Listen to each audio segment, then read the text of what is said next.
I am Niall Lucas, and welcome to Book 101 Review. Book 101 is all about the books that I read for the last 40 years, and today I have my special guest. He's the author of the book Manhattan, The Rising War, no other than Mr. Sal Cosenza. Hello. Welcome to Book 101, Mr. Sal, and can you please introduce more about yourself? Yes, well, thank you, Daniel, for having me. This is great. My name is Sal Cosenza, as you had mentioned, and I am the author of the book. I'm also a painter. I love art. I use acrylic paint usually, and I am a professor at a university, and I teach Wow. design. And for about, I would say since 2001, since 9/11, I was totally enamored by New York City, New York skyscrapers, architecture in general. And so this book is sort of it's so cliched, but it's a love letter to the city in my own way. That'd be awesome. Love letters. Yes. So, would you be my guest on my abstract essay and let's do scrutinize your painting? Please do. Yes, yes, yes. I love scrutiny. After this, okay, after our book 101 review, you will be my guest on abstract essay. Who knows, you will be my co-host. I'm looking for a co-host on abstract essay. Abstract essay is dedicated for artists like you, like me, and everybody out there who's having a artistic phenomenal thinking. So let's talk about your book. What is the central premise of Manhattan: The Rising War? So it's a story about buildings that are living and breathing. It sounds silly, right? These are anthropomorphic characters. They run the city. Each building, whether it's Lady Liberty, whether it's Empire State Building, Chrysler Building, the Twin Towers, and 100 more, they all have a role. They all have sort of a job description, if you will. Mm, They coexist with the humans, but their creation is because of this sort of mystical energy that one designer, one sculptor actually, is able to tap into. And so once that happens, these buildings are able to come to life. And so it's really the story about a community like any other community, except they're talking buildings. And it's historical fiction, so there is a lot that I draw from New York's history. New York has an extensive 400-year history of events of all kinds, right? So there are variations in here of 9/11, for example, right? The Twin Towers play a large role in this book. There's a sort of terror group, um, not really like the ones that we know that we're aware of, but variations. The whole thing is sort of an alternate history, and it's basically from the lens of the buildings, from the windows of the buildings, if I could be horribly punny, but it's from their vantage point. yes, Mr. Sal Consenza. Thank you Oh, so thank much. you. Thank Please. you so much for sharing your I'll, I'll, talents to I'll the world. I'll see you later. No, just See kidding. you later. So, what time, again, thank you so much for sharing your talents to the world. So, what time period is Manhattan Rising War set in? So it's I like to say timeless.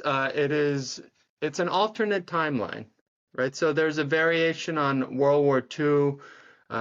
There is a 9/11, but it's not 9/11 2001. Um, it's the world that they exist in is not like the world that we live in, right? It's a series of towns, villages. The largest metropolis on this planet in this universe is Manhattan Island, which is why it's such a magnet. in the story. There's this old adage, right, that New York City is is the center of the world, right? Yes. Culturally and all of that, right? And if you buy into that, which I basically do, I lived there for 7 years.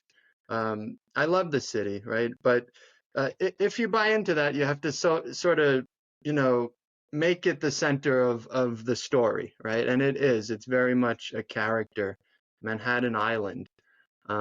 But again, it's not a Manhattan that that we are super familiar with. It's a fantastical version of Manhattan, and yet there are elements of the city that we would recognize. Anyone who visited Manhattan or New York at some point would pick up on some of these cues. But again, it's driven by the characters, which are these buildings, and they're not just boring buildings or inert buildings. There are buildings with individual personalities. I was very worried about that, making them sort of bland, right? So Lady Liberty has a very distinct sort of profile, right? Character profile. She sort of feels the city. She taps into the energy of the city. So when the city is doing well, she feels well. When the city is hurting, she's potentially in dire straits emotionally. Um, So, what major event triggers the onset of war in the story? what made me trigger the say that again? I'm sorry. What major event triggers the Oh, onset of the war? well, in the plot, there are a few events based on, again, reality. I don't want to get too political here, but there's a sort of January 6th variation where these Lady Liberty is basically attacked. Um, from there, we have a variation on 9/11 where two of our major characters are again attacked, right? And then that sort of drives the plot. You have the United Nations building, the UN building in this story, trying to come to a diplomatic compromise with this force that is attempting to sort of rework Manhattan in its own image. Um, there's a baddie, the big bad of the story is somebody who's sort of a summary of many villains that we've had in the past century. He's sort of an amalgamation of all of them, and Manhattan is sort of he he wants to claim Manhattan for his own, and he leads an army to try to do that. And 9/11 is sort of the first wave of attack, and then there's this. The story gets into this more you know War of the Worldsian kind of scenario where the buildings have to uh, really combat a raging force. And so it leads to, um, it draws from many resources. I take from, like, the mass exodus, if going back to like biblical stories, right? The exodus into the dunes, into the desert, and then, you, you know, getting help and then maybe coming back to reclaim the city that was taken from them, right? So there's a lot of, I would say, mythological, biblical influences throughout this piece. Um, and it's So, based, sorry, w- go ahead. so why does City of Manhattan serve as the backdrop of the narrative? Well, that goes back to my love affair with New York City. Um, ever since 9/11, I was about 14, I think 13 or 14 years old, and like everyone who saw it right on TV, I was transfixed. I was shocked. Um, and then the more and more footage I saw of the Twin Towers collapsing, I started to also notice the buildings behind them. I saw Empire State Building, Chrysler Building, and it felt to me like these were buildings that were sort of watching one of their or two of their colleagues die, right? And so that, as a 14-year-old, that stuck with me. And then I started painting. I created 5 paintings from 2002 to 2020, sort of chronicling this story. As I was working on these paintings, I was writing the book, which is based on the paintings. But the reason why it's in Manhattan is because I'm just fascinated by the city. My family, most of them come from New York. I lived in New York for 7 years, um, and I just love the energy of it. I love the fact that the city bounces back. It gets knocked down. If you look at its history, there are pivotal moments in its history where it could have easily sort of, you know, uh, I would say, been more subdued or been less of an important city by getting knocked down. But what it tended to do throughout its history was sort of get back up and rebuild itself.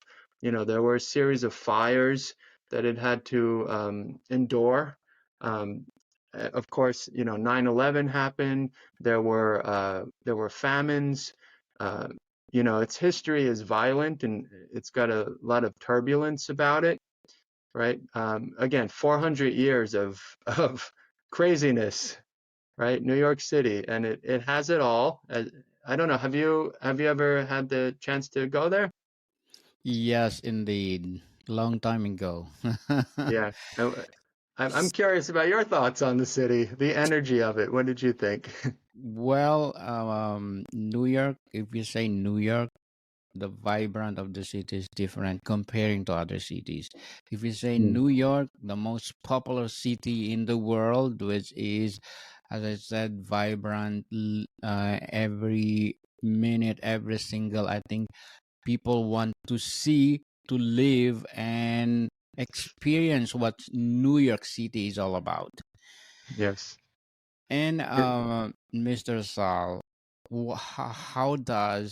how do you establish the tone of conflict and tension in Manhattan, the Rising War? it's sort of like a slow burner, the tension. It ratchets up, right? And it covers about, I would say, a century in the book. It's a century period of time. Um, this group, the antagonists, they start in the city. They sort of exist like in the subways and in underground, right? And it's this movement that is against the buildings. This idea that you could bring buildings to life. They're vehemently against that. They don't want that, right? So what they've done is created sort of a subgroup, right? Um, where they start sort of small. They start to pass out pamphlets, propaganda to each other. They start building their movement. And then what happens is when they get to a certain point of power, they take it out. They start to react, right? So they go against Lady Liberty, particularly because Lady Liberty is the first of these living buildings in the story. So they try to, they attack Lady Liberty. Um, they are then banished from the city. The city government and the buildings come together and decide we're gonna get rid of these foes, and they start relocating elsewhere and recruiting more and more followers elsewhere. Uh, Decades go by. Uh, the book chronicles there's a variation on World War I or World War II. It's kind of ambiguous. It's called the Global War, right? So that's going on. New buildings are being built, or I should say, new buildings are being born. You have Empire State Building being born. You have Chrysler Building. They fall in love. So these are the first two buildings to experience romance in the city. So so the city is growing, the Twin Towers are born, but as that's happening, on another side of the world, there's this movement and there's this leader who really takes control of the movement and decides, he convinces his followers that we will take Manhattan. We will strike it and we will sort of claim it as our own. And so that's exactly what he plans to do. And then, it proceeds from there. I think the plot really kicks in around page like 100 or so, right? And then it really starts to just become a story of survival. So, Mr. Sal, what will be your advice for those aspiring writers out there? Well, this is my debut novel, so if I could do it, anyone could do it. I'll start with that. I would say some advice would be just to be patient. For me, this book took me. I started it in 2012 in New York in a dorm room, I remember. I finished it at the beginning of this year in 2024. We had final edits. So, that's a huge amount of time. That's a big chunk of my life. I was living in two different states, right, as this was being written. The question, in my mind was, am I going to finish this book? Right? What century am I going to finish this book? So I think my biggest advice is just to be patient. If you're starting a book, right? If let's say you want to write a novel, right? This is my first novel. If you want to write one, just start it, right? Just create a story treatment, write the outline, and then just start writing. And then eventually it will build, it will become a short story length, and then it will be, closer to a novel length. And then you could take it, as many words as you want, word count wise, and just let that process happen, right? And it might take, depending on how prolific you are or how your schedule is or whatever, it might take a few months. It might take many years, right? Yes, Um, the many years is scary, but I also recommend collaborating with people. So to get this book to look like this and to be an actual book, I had to work with an editor. I worked with an amazing graphic designer. I had many people read it and sort of give me their feedback, right? So I had a beta reader, and all of that. I have no regrets. I'm so glad that I collaborated with these people because I'm very proud of the final result. And I sort of am confident knowing that I took this book as far as I could, and I had it sort of reviewed by others. I don't know if you yourself paint also, but coming from a background of painting, so often it's you looking at the canvas, right? And sometimes you have to sort of step back and let somebody else look at it, or you have to spend a week away from it and come back to it because you'll have a fresh sort of mindset. And that's exactly what I did with the book. I needed somebody else to review it, to look at it, to give me their input, to make the story much more, just richer. Had I not, then it would have been open to a lot of issues. definitely. So, what is your short-term and long-term goals in writing? Well, I've got another novel in mind. I've got the story treatment written. I'm going to start it soon. So my long-term goal is to finish another novel. I don't know how long it's going to take.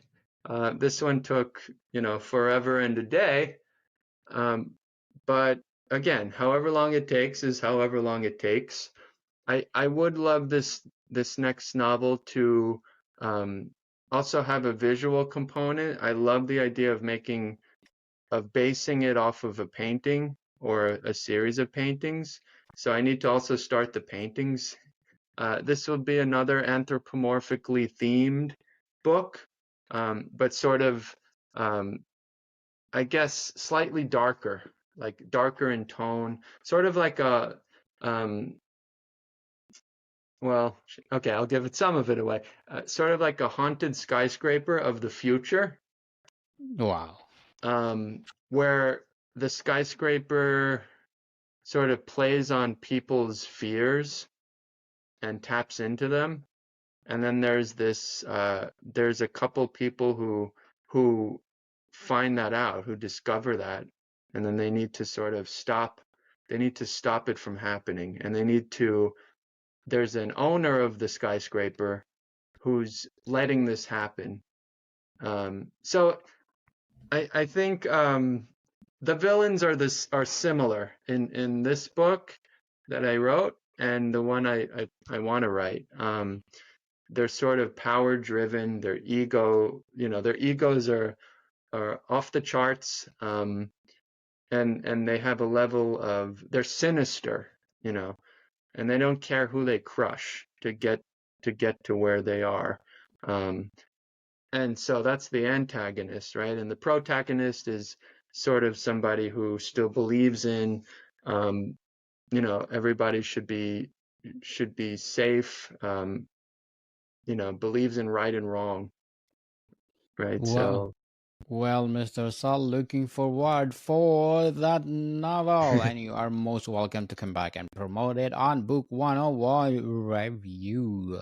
So, to sum up our episode for today, what does Manhattan the Rising War suggest about the cause of war and human conflict on a societal level? hmm. Yeah, and I mean, unfortunately, war is constant, right? Um, and what this book is trying to say is that we can live in a utopia if we want to, right? Yes. And not a utopia that is problematic. This is a utopia, or this is a again, like this version of Manhattan is a community where everyone has a say. All of the buildings have something special about them. There's this direct relationship with the people that they serve, right? Because architecture should be for people, right? That's the reason why we have buildings. But there is this symbiotic relationship.